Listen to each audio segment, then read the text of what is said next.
जय जय शङ्कर हर हर शङ्कर जय जय शङ्कर हर हर शङ्कर जय जय शङ्कर हर हर शङ्कर जय जय शङ्कर.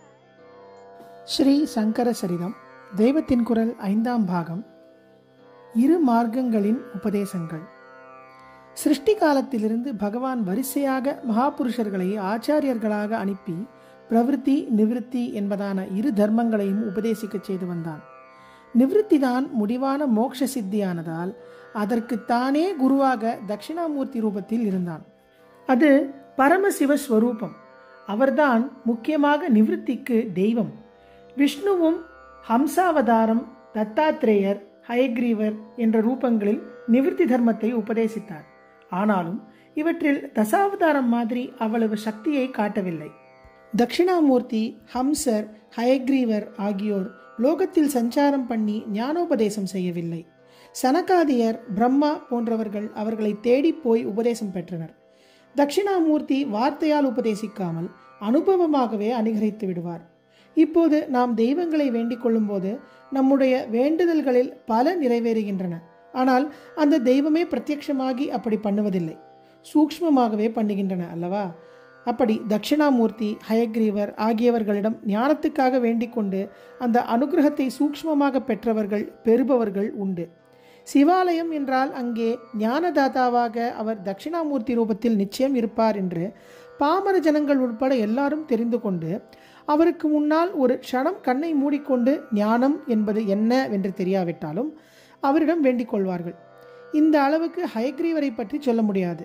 இப்படி பரமசிவனையே நிவிருத்திக்கு முக்கியமாக நினைப்பதாய் இருக்கிறது.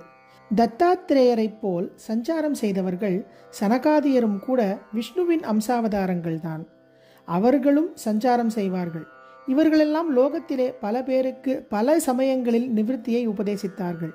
ஆனாலும் உபதேசமே தங்கள் காரியம் என்று சித்தாந்தமாக வகுத்து கொண்டு எங்கே பார்த்தாலும் சிஷ்ய ஜனங்களுக்கு சொல்லிக் கொண்டு போகவில்லை.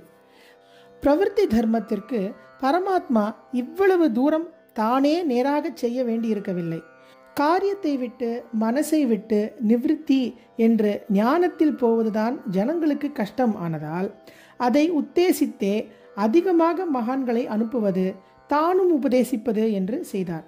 மனசையும் காரியங்களையும் வைத்துக்கொண்டு செயல்படுவதுதான் மனுஷ ஸ்வபாவம் ஆனதால் இவற்றை ஈடுபடுத்தியே செய்கிற பிரவிற்த்தி சாதனைக்கு அவரவரின் வித்யாபியாச குரு ஸ்ரௌத ஸ்மார்த்த சாஸ்திரங்களின்படி சொல்லிக் கொடுப்பதே போதுமானதாய் இருந்தது. என்றாலும் இந்த கர்மானுஷ்டானங்களை நிஷ்காமியமாக செய்தால் நிவிருத்தி மார்க்கத்துக்கு முன்னேறுவதற்கான சித்த சுத்தியை அளிக்கவல்ல யோகமாகவே அது ஆகும் என்ற ரகசியத்தை ஆதியில் பகவானேதான் விவஸ்வானுக்கு, அதாவது சூரியனுக்கு உபதேசிக்கும்படி இருந்தது.